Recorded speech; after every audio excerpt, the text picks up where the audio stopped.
విశాఖపట్నంలో జరిగినటువంటి దారుణ హత్య ఇప్పుడు తీవ్ర కలకలం రేపుతోంది. అయితే పరిచయం కాస్త పెళ్లి వరకు రావడంతో తన సంసార జీవితానికి అడ్డుగా మారుతోందన్న నెపంతో ఓ కిరాతకుడు ప్రియురాల్ని దారుణంగా హత్య చేసిన ఉదంతం ఇప్పుడు తీవ్ర కలకలం రేపింది. కంచరపాలెం పోలీస్ స్టేషన్ పరిధిలో గల దుర్గానగర్ కు చెందినటువంటి బోలిశెట్టి సురేష్ కుమార్ ఆయన కారు డ్రైవర్ గా పనిచేస్తూ ఆయన జీవనాన్ని సాగిస్తున్నాడు. కొన్ని నెలల క్రితం భార్య గర్భవతి కావడంతో కన్నవారింటికి వెళ్లాల్సినటువంటి సమయంలో ఒంటరిగా ఉన్న సురేష్ కు రైల్వే స్టేషన్ ప్రాంగణంలో పెందుర్తికి చెందినటువంటి సంధ్య అనే యువతితో పరిచయం ఏర్పడింది. తనకెవరూ లేరని ఆమె అమాయకంగా చెప్పడంతో ఆమెను తన ఇంటికి తీసుకెళ్లి మాయమాటలు చెప్పి శారీరకమైనటువంటి సంబంధం పెట్టుకున్నాడు ఆ వ్యక్తి. ఈ క్రమంలో యువతి కనిపించకపోవడంతో కుటుంబ సభ్యులు పెందుర్తి పోలీస్ స్టేషన్ లో మిస్సింగ్ కేసు నమోదు చేశారు. దర్యాప్తు చేపట్టినటువంటి పోలీసులు యువతి సురేష్ వద్ద ఉన్నట్లుగా గుర్తించి ఆమెను సురక్షితంగా కుటుంబ సభ్యులకు అప్పగించి హెచ్చరించారు. అయితే 3 నెలల క్రితం సురేష్ భార్య పాపకు జన్మనిచ్చి మళ్లీ భర్త వద్దకు చేరుకుంది. అంతటితో ఆగకుండా సంధ్య తనను పెళ్లి చేసుకోవాలని సురేష్ పై తీవ్ర స్థాయిలో ఒత్తిడి తేవడం ప్రారంభించింది. తనకిప్పటికే పెళ్లై పాప కూడా ఉందని వివరించినా ఆమె వినకపోవడంతో ఎలాగైనా ఆమెను దారి నుంచి తప్పించాలని సురేష్ పథకం రచించాడు.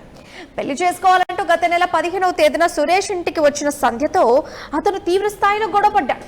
ఆవేశంతో రగిలిపోయినటువంటి సురేష్ ఆమెపై విచక్షణ రహితంగా దాడి చేసి దారుణంగా హత్య చేశాడు.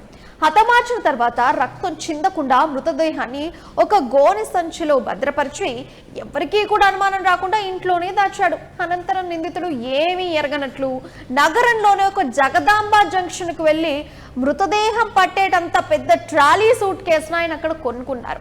ఇంటికి తిరిగి వచ్చి గోనె సంచిలో ఉన్న యువతి మృతదేహాన్ని ఆ సూట్ కేసులో కుక్కి జాగ్రత్తగా లాక్ చేశాడు. ఆపై ఎవరికీ అనుమానం రాకుండా ఆ భారీ సూట్ కేసును మోసుకుంటూ విశాఖపట్నం రైల్వే స్టేషన్ కి చేరుకున్నాడు అతను. అక్కడ ఒడిశా వైపు వెళ్లే రైలెక్కి రాయగడ జిల్లాలోని జేకేపూర్ ప్రాంతానికి ఆయన చేరుకున్నాడు. నిర్మానుష్యంగా ఉన్నటువంటి ఒక అటవీ ప్రాంతంలో ఆ సూట్ కేసుని పడేశాడు. మళ్ళీ ఏమీ ఎరగనట్లు తిరిగి విశాఖపట్నం చేరుకొని తన దైనందినమైనటువంటి జీవితాన్ని ఆయన గడపడం స్టార్ట్ చేశాడు. ఆ కిరాతకుడు చేసినటువంటి దుశ్చర్య ఇప్పుడు స్థానికంగా కూడా తీవ్ర దిగ్భ్రాంతిని కలిగించింది.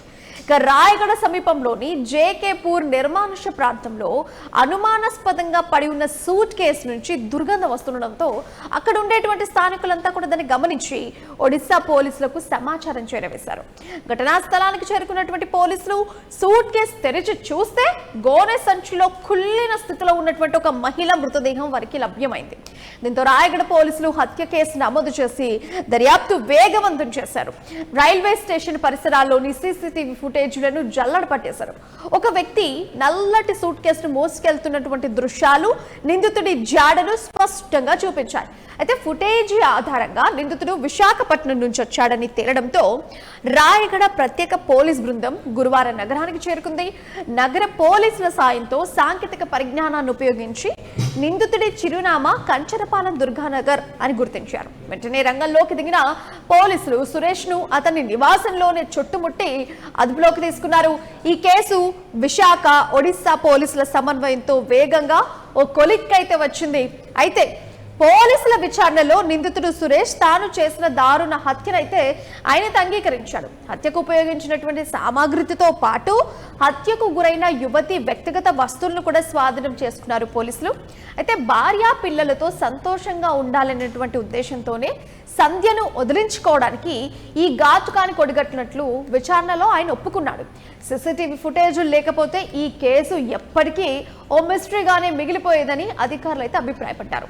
నిందితుడిపై సాక్ష్యాల చెరిపివేత కేసులు నమోదు చేస్తున్నట్లు కంచరపాలెం పోలీసులు వెల్లడించారు. ఒడిశా పోలీసులు నిందితుడిని ట్రాన్సిట్ రిమాండ్ పై రాయగడ కోర్టులో హాజరుపరిచేందుకు ఏర్పాట్లు చేస్తున్నారు. కామంతో కన్ను మిక్కిలై ఒక అమాయక యువతి ప్రాణాలు తీసిన కారు డ్రైవర్ సురేష్ కటకటాల పాలయ్యాడు. అయితే మొత్తానికైతే ప్రియురాల్ని దారుణ హత్య చేసి లైంగికంగా వాడుకొని తుదముట్టించేశాడు కారు డ్రైవర్.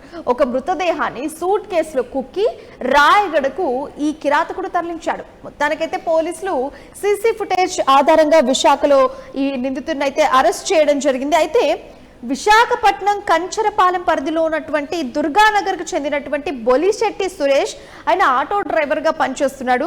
ఇతనికి ఇదివరకే ఆల్రెడీ ఒకసారి మ్యారేజ్ అయిపోయింది. కాగా గర్భిణీగా ఉన్నటువంటి సమయంలో వాళ్ళ వైఫ్ని పుట్టింటికి పంపించాడు. సో దట్ రైల్వే స్టేషన్ పరిసరాల్లో భిక్షాటన చేసుకున్నటువంటి ఒక అనాథ అంటే ఒక యువతితో పరిచయం ఏర్పడింది. అక్కడనే రైల్వే స్టేషన్ దగ్గర భార్యకు తోడుగా ఉంటుందని చెప్పేసి ఆవిడ్ని నమ్మించి ఇంటికి తీసుకొచ్చినటువంటి సిచ్యువేషన్. అయితే ఆ తర్వాత ఆ బాలికకు అన్ని కూడా లేనిపోని మాయమాటలన్నీ చెప్పి ఆమెను లోపరుచుకొని శారీరకంగా కూడా ఈయన ఆవిడతోని సంబంధం పెట్టుకున్నాడు. అయితే సురేష్ భార్య ఇప్పుడు ఈ ఏడాది మార్చిలో పాపకు కూడా జన్మనిచ్చింది. ఆ తర్వాత నుంచి సదరు బాలిక తనకు పెళ్లి చేసుకోవాలని చెప్పేసి సురేష్ పై తీవ్ర ఒత్తిడి కూడా తీసుకురావడం ప్రారంభించింది. నిజం బయట పెట్టేస్తానని బెదిరించడంతో ఇద్దరి మధ్య కూడా ఈ ఘర్షణలు అనేటివి స్టార్ట్ అయిపోయాయి. అయితే జూలై 15న ఉదయం బాలిక సురేష్ ఇంటికి వెళ్లి పెళ్లి విషయమై గట్టిగా సురేష్ ని నిలదీసింది. అయితే తీవ్ర ఆగ్రహానికి లోనైనటువంటి సురేష్ ఆమెపై దాడి చేసి గట్టిగా కొట్టడంతో ఆమె అక్కడికక్కడే మృతి చెందింది. హత్య తర్వాత ఆధారాలన్నింటినీ కూడా మాయం చేసే దిశగా అడుగులు వేశాడు సురేష్. అయితే ఒక పెద్ద ట్రాలీ బ్యాగ్ అంటే ఒక సూట్ కేసును అయితే కొనుక్కొని తీసుకొచ్చాడు. అందులో అంటే ఈ మృతదేహం పట్టేనటువంటి పెద్ద సూట్ కేసును ఆయన కొనుక్కొని ఇంటికి తీసుకొచ్చి అందులో మృతదేహాన్ని పెట్టి మొత్తానికి కుక్కేశాడు. మళ్ళీ తర్వాత ఏమీ తెలియనట్లు ఆ సూట్ కేసును తీసుకొని విశాఖలోని జ్ఞానపురం రైల్వే స్టేషన్కి ఆయన వెళ్ళారు. అక్కడి నుంచి విజాగ్ అలాగే రాయగడ ఇంటర్సిటీ ఎక్స్ప్రెస్ రైలు ఎక్కి ఆయన ఒడిశాకు వెళ్ళాడు. ఒడిశాలోని రాయగడ జిల్లా చాందిలి పోలీస్ స్టేషన్ పరిధిలోని ఒక నిర్మానుషమైనటువంటి ఒక ప్రాంతంలో ఆ ట్రాలీ బ్యాగ్ అంటే ఆ సూట్ కేసుని పడేసి ఎవరికి కూడా అనుమానం రాకుండా అదే రాత్రి వెంటనే తిరిగి విశాఖకు వచ్చేసాడు. అయితే ఘటన జరిగినటువంటి కొన్ని రోజులకే ఆ తర్వాత బ్యాగ్ నుంచి ఒక తీవ్రమైనటువంటి ఒక దుర్వాసన రావడం స్టార్ట్ అయింది. అక్కడ ఉండేటువంటి స్థానికులంతా కూడా అది గమనించారు. ఒకసారిగా వాసన ఏంటి అని చూసి పోలీసులకు కూడా ఈ విషయాన్ని చేరవేశారు. సో వెంటనే పోలీసులు దాన్ని తెరిచి చూస్తే సూట్ కేసు ఒక్కటేసారి కుళ్ళిన స్థితిలో ఆ మృతదేహం లభ్యమైపోయింది. ఈ కేసును ప్రతిష్టాత్మకంగా తీసుకున్నటువంటి ఒడిశా పోలీసులు ఆ ప్రాంతంలో యాక్టివ్గా ఉన్నటువంటి మొబైల్ సిగ్నల్స్ ని అలాగే టవర్ డంప్స్ ని కాల్ డేటా రికార్డులను అన్నిటిని కూడా సీసీటీవీతో సహా అన్నిటిని కూడా క్షుణ్ణంగా పరిశీలించి సురేష్ నంబర్ను అలాగే అతని కదలికలను కూడా సీసీటీవీ ఆధారంగా వారు గుర్తించడం జరిగింది. పక్కా ఆధారాలతో ఒడిశా పోలీసులు ప్రత్యేక బృందంగా కూడా విశాఖకు వచ్చి కంచరపాలెం పోలీసుల సహాయంతో నిందితుడు బొలిశెట్టి సురేష్ ను అదుపులోకి తీసుకున్నారు. తదుపరి విచారణ నిమిత్తం అతన్ని ఒడిశాలోని చాందిలి పోలీస్ స్టేషన్ కూడా తరలించారు. అయితే ఒడిశాలోని రాయగడలో సూట్ కేసులో లభ్యమైనటువంటి మృతదేహం విశాఖపట్నానికి చెందినటువంటి సంధ్య అనేటువంటి యువతిదిగా కూడా పోలీసులు అధికారికంగా నిర్ధారించారు.